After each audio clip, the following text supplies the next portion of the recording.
Lascaux 4 est le premier fac-similé représentant l'intégralité de la grotte originale.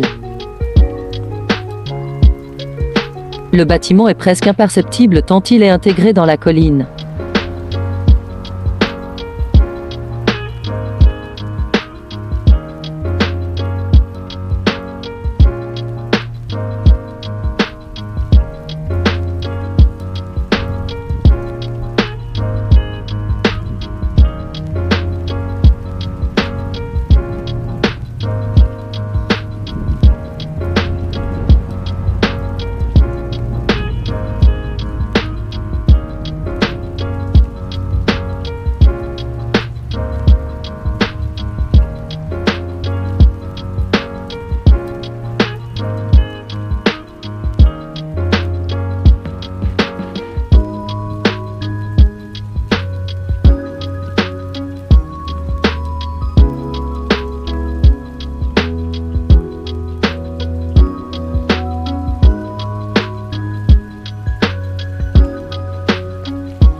Dans cet atelier à l'architecture majestueuse, vous trouvez les principaux panneaux d'art pariétal de Lascaux.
Les peintures et gravures pariétales datant de plus de 20 000 ans se dévoilent sous vos yeux pour émerveiller petits et grands.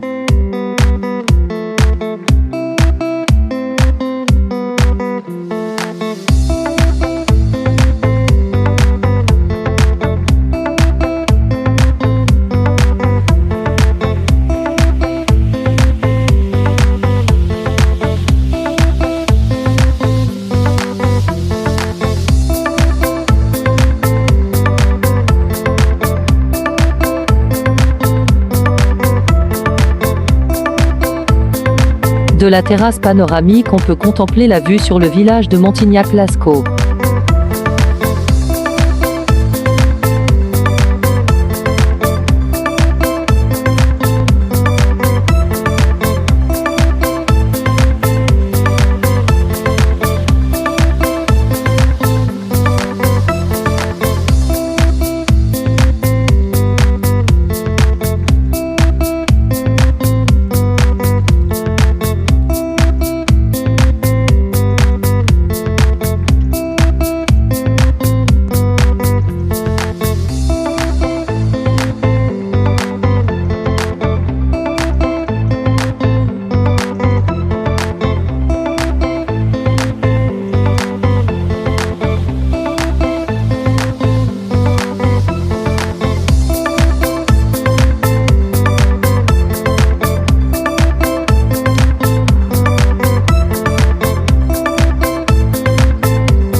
venue il y a plus de 4000 ans sur les plateaux de Lathaï en Asie et qui a été classée au patrimoine mondial de l'UNESCO.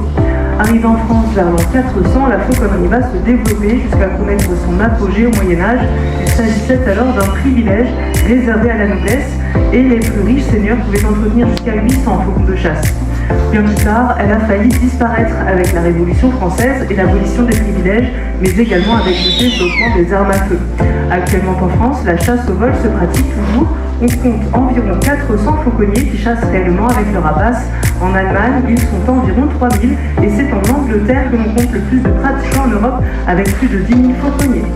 Et nous commençons avec cet oiseau qui est une buse de Harris, originaire d'Amérique centrale, un oiseau que l'on peut observer du sud des États-Unis jusque le long de la cordillère des Andes.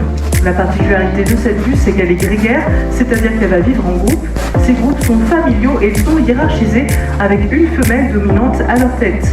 Ici, nous vous présentons un mâle, il pèse environ 1600 grammes et chez les rapaces chasseurs, le mâle est toujours plus petit d'un... Et c'est parti. Jolie capture pour notre buse, il va pouvoir déguster sa récompense sous vos yeux. Et lorsqu'il aura fini de manger, il va rentrer en coulisses. Mes collègues vont alors lui retirer l'émetteur sur sa queue, qui est maintenu grâce à un système d'agrafe, et la pile à l'intérieur a une durée d'environ 3 jours, ce qui nous laisse peu de délai pour retrouver nos oiseaux si toutefois ils s'éloignaient en dehors du château.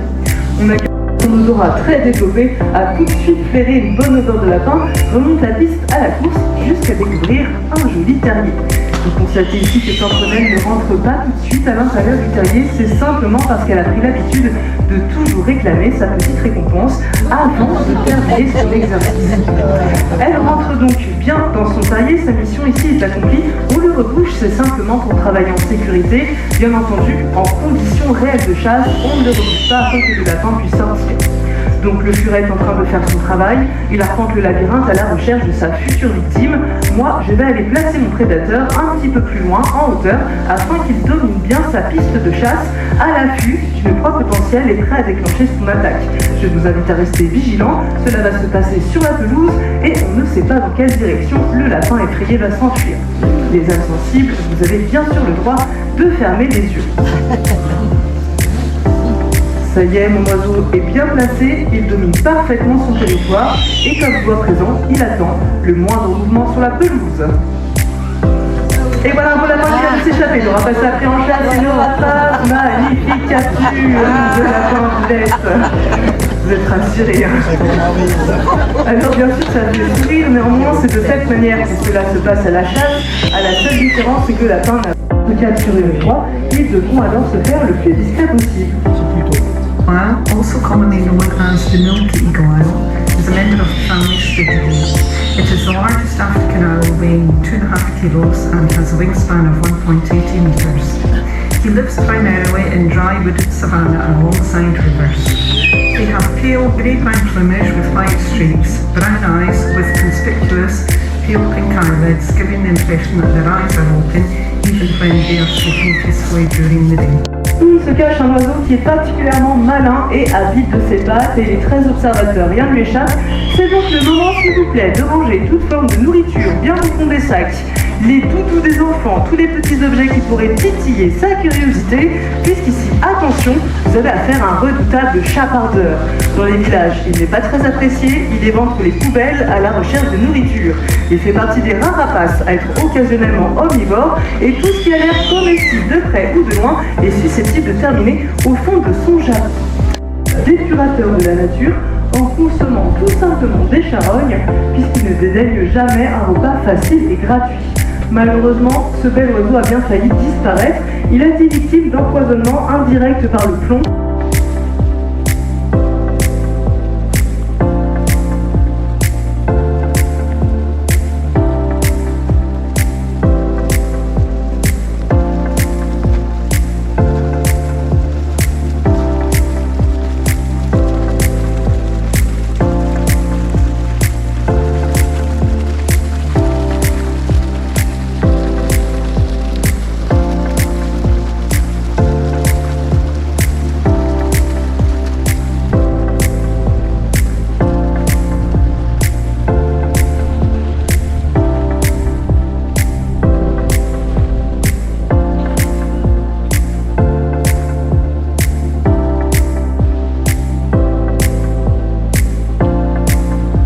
Une belle occasion de flâner dans un jardin inscrit au titre des monuments historiques et labellisé jardin remarquable.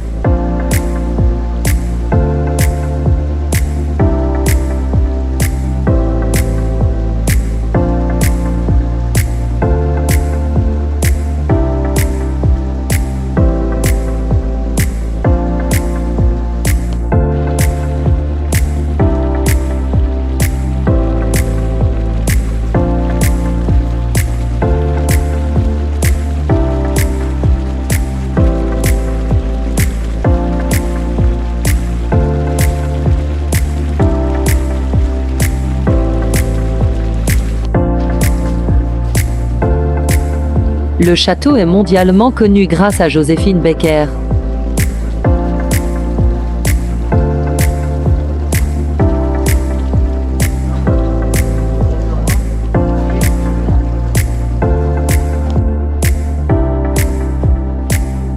Construite en 1489, cette demeure au charme envoûtant dévoile une architecture Renaissance avec de magnifiques éléments gothiques.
La chapelle privée des Milandes est construite au début du XIVe siècle par François de Caumont à l'origine de la construction du château.